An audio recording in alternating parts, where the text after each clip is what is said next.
Movie के start में हम मूवी के मेन कैरेक्टर जातेसिक के बारे में जानते हैं। जातेसिक एक बहुत ही इनोसेंट आदमी है जिसकी एक शॉप है और उसमें वो लोगों के सेकंड हैंड सामान के साथ डीलिंग करता है। जातेसिक को किसी के काम में बिल्कुल इंटरेस्ट नहीं होता, लेकिन उसकी एक नेबर सोमी जो कि एक बहुत छोटी बच्ची है, वो जातेसिक को अपना दोस्त मानती है। और जैसा मैंने आपको बताया कि जातेसिक को किसी में भी इंटरेस्ट नहीं होता, लेकिन वो फिर भी सोमी को एक दोस्त की तरह पसंद करता है। मूवी में सोमी की मदर भी होती है जिसे हम ऐसा डांसर देखते हैं। वो डांसर होने के साथ साथ ड्रग्स का भी यूज करती है और इसीलिए वो क्लब से एक बड़ा ड्रग्स का पैकेट चुरा लेती है और घर आ जाती है। घर आकर सोमी की मॉम उस ड्रग के पैक को एक कैमरा बैग में रख देती है और वो जातेसिक को दे देती है ताकि वो ड्रग्स उसमें सेफ रह सके। वो ड्रग का पैक एक बहुत बड़े ड्रग माफिया का होता है और जैसे ही उस ड्रग माफिया को पता चलता है कि उसका पैक चोरी हो गया है, तो वो दो भाइयों को उस चोर को पकड़ने का काम देता है जो उस माफिया के राइट हैंड होते हैं। यहाँ पर उनमें से एक भाई को पता चल जाता है कि एक डांसर ने उनके ड्रग का पैक चुराया है। मूवी के सीन यहाँ से सोमी की तरफ शिफ्ट होते हैं जहाँ पर उसकी मदर ड्रग लेकर उसको रूम से बाहर निकाल देती है। सोमी यहाँ पर बहुत रोती है और वो अपने नेबर जातेसिक से हेल्प मांगती है और जातेसिक उसे सोने के लिए जगह भी दे देता है। जातेसिक से कहती है, क्या तुम्हें पता है कि लोग तुम्हें क्या कहते हैं, एक सोम घोस्ट, क्योंकि तुम बहुत डरावनी हो। इस बात का जातेसिक उसे कोई जवाब नहीं देता और सोने का कहकर वहाँ से चला जाता है। मूवी में यहाँ पर सीन सोमी की मदर की तरफ जाते हैं जहाँ पे उसका बॉयफ्रेंड उसे ये समझा रहा होता है कि तुम उस ड्रग का पैकेट वापस कर दो कि वो एक ड्रग माफिया का है, और वो वार्न करता है कि अगर तुमने वो वापस ना किया तो वो लोग तुम्हें जान से मार देंगे। उसके बॉयफ्रेंड के काफी समझाने के बाद भी वो नहीं मानती। अगली सुबह होती है और हम जातेसिक को देखते हैं जिसके मेल पर सोमी एक एंग्री इमोजी बनाकर जाती है और उसके लिए एक लेटर भी छोड़कर जाती है।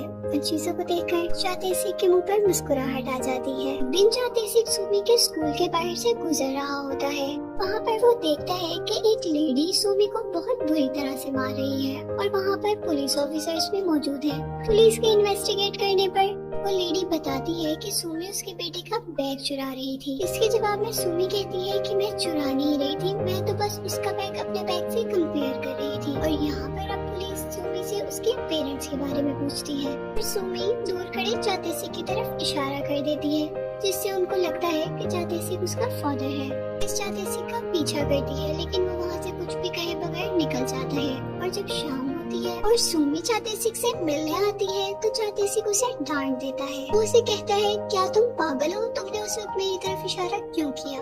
वहाँ पर सोमी बहुत ज्यादा इमोशनल हो जाती है और वो कहती है कि सब मुझे पागल कहते हैं, सब मेरे से नफरत करते हैं और मैं भी सबसे नफरत करती हूँ। सिर्फ तुम ही मेरे दोस्त हो और क्या तुम ये चाहते हो कि मैं तुमसे भी नफरत करने लगूं। ये सब कहकर सोमी वहाँ से चली जाती है। सबके बाद जब सोमी अपने घर पहुँचती है तो कुछ बहुत अजीब लोग उसकी माँ को मार रहे होते हैं। ये उसी ड्रग माफिया के लोग होते हैं जिसका पैकेट सोमी की मदर ने चुराया था और वो सोमी की मदर से उस पैकेट के बारे में पूछने आते हैं। सोमी की मदर उन लोगों को बताती है कि वो ड्रग पैकेट एक कैमरा बैग में है। उसके बाद जोंग सियोक, जिसके बारे में मैंने आपको बताया था कि वो ड्रग माफिया का राइट हैंड है, सोमी और उसकी मदर को किडनैप कर लेता है। उसके बाकी लोग जातेसिक के घर पे वो ड्रग पैकेट लेने के लिए चले जाते हैं। वो लोग जातेसिक की शॉप का लॉक तोड़ रहे होते हैं कि वहाँ पर जातेसिक आ जाता है। वहाँ आते ही उनमें से एक आदमी जातेसिक को चाकू दिखाता है। वो आदमी जातेसिक से कहता है कि हमें वो कैमरा बैग चाहिए जो तुम्हारी नेबर ने तुम्हारे पास रखवाया था। और वो आदमी जैसे ही वो दूसरी तरफ करता है तो जातेसिक उसका चाकू खींचकर फेंक देता है और इस पर वो आदमी बहुत ज्यादा हैरान और शॉक हो जाता है। वहाँ पर दूसरा आदमी जब जातेसिक पर अटैक करने लगता है तो जातेसिक उसे भी बहुत अच्छा सबक सिखा देता है, पर वो लोग कुछ नहीं संभाल पाते और फिर वो उस ड्रग माफिया के राइट हैंड जोंग सियोक को बुलाते हैं। जोंग सियोक सब कुछ मालूम करने के लिए वहाँ पर एक और आदमी को भेजता है। वो आदमी एक फोन ताजेसिक की तरफ बढ़ाता है जिसमें वो सोमी की आवाज सुनाता है। ताजेसिक जैंग सॉन्ग की धमकी पर वो बैग उन लोगों को दे देता है और अब उन आदमियों में से एक आदमी अपने ही एक साथी को मार देता है क्योंकि वो उसे पसंद नहीं करता। ऐसे में वहाँ पर एक मर्डर हो जाता है जिसका इल्जाम ताजेसिक पर आ सकता था। इसी के साथ वो फोन भी जिस पर जातेसिक ने सोमी से बात की थी वो भी वहीं पर होता है। यहाँ पर ताजेसिक को उन लोगों पर शक होने लगता है क्योंकि उन लोगों को ड्रग्स तो मिल गए लेकिन उन्होंने सोमी और उसकी मदर को नहीं छोड़ा। जैसे ही वो उनके पीछे आता है तब तक देर हो चुकी होती है क्योंकि वो लोग उन्हें ले जा चुके होते हैं। यहाँ पर जातिसिक को कुछ समझ नहीं आता और वो पुलिस को कॉल करता है। पुलिस को सब कुछ बताने के बाद जब पुलिस उससे उसके घर का एड्रेस पूछती है तो वो खामोश हो जाता है क्योंकि वहाँ पर एक मर्डर भी हुआ होता है जिसके लिए जातिसिक फंस सकता था। इस सब के बाद जातिसिक को उसी फोन पर एक कॉल आती है। इस फोन पर उसने सुमी से बात की थी और उस फोन पर उसे जैंग सेओक और मैन सेओक जो कि ड्रग माफिया के राइट हैंड होते हैं उसकी कॉल आती है और वो कहते हैं कि अगर तुम्हें वो दोनों जिंदा चाहिए तो तुम हमारे लिए एक काम करोगे। इसी के साथ साथ वो ये भी बताते हैं कि इस काम की डिटेल तुम्हें इस मोबाइल पर ही मिल जाएगी। उनके कहने के मुताबिक था जैसे कि लॉकर से ड्रग का पैकेट लेता है और ड्रग माफिया के हेड को जाकर देता है और उनसे कहता है सुमी और उसकी माँ को छोड़ दिया जाए। यहाँ पर वो ड्रग माफिया बहुत ज्यादा हैरान हो जाता है क्योंकि उसे नहीं पता होता कि उसके राइट हैंड ने उन लोगों को पकड़ लिया है जिसने उसका पैकेट चुराया था। इसी के साथ उसे उस धोखे का पता चल जाता है जो उसे मैन सेओक और जोंग सेओक दे रहे होते हैं।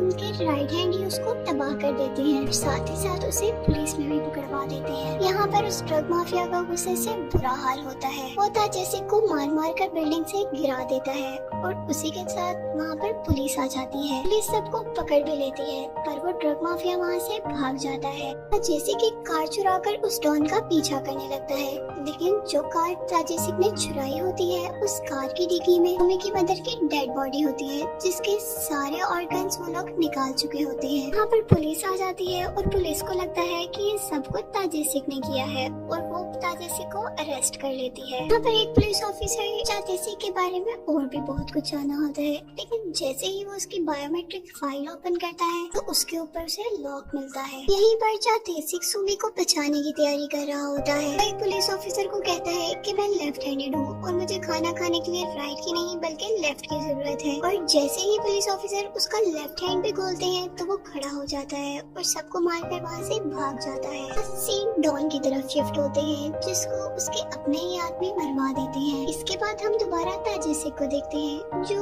उसी फोन से जो कि उसे सुमी से बात करने के लिए दिया गया था उस सुमी के बारे में पता लगवाना चाहता है। जैसे उस फोन का पता करने के लिए एक फोन शॉप में जाता है, लेकिन वो फोन इलीगल होता है इसलिए वो फोन मैनेजर उसे कुछ भी नहीं बताता। जैसे ही ताजेसिक उसे मारने लगता है वो सारी बातें सच सच बता देता है। उस आदमी की बताई हुई इंफॉर्मेशन पर अमल करने लगता है। यहाँ पर सीन दोबारा उस पुलिस ऑफिसर की तरफ शिफ्ट होते हैं जैसे कि फाइल अनलॉक करवाता है और उसे तब पता चलता है कि वो एक मिलिट्री ऑफिसर है। कि बात जातिसिक मैन सेओक और जोंग सेओक तक पहुँचने में कामयाब हो जाता है। उन्होंने अपने डॉन को मरवाकर सारा काम अब खुद संभाल लिया था जो कि तमाम का तमाम इलीगल था। बिल्डिंग में जातिसिक को मैन सेओक मिलता है, लेकिन क्योंकि जातिसिक ने कभी मैन सेओक को देखा नहीं होता इसलिए वो नहीं जानता, लेकिन मैन सेओक तो उसे पहचानता था और वो अपने भाई यानी जैंग सेओक को कॉल करके कहता है कि तुम होशियार रहो। जैसे उसी बिल्डिंग के वॉशरूम में जाता है। यहाँ पर खुशकिस्मती से उसे वही लोग मिलते हैं जो उसको टेलीविजन कैमरा लेने के लिए मिले थे।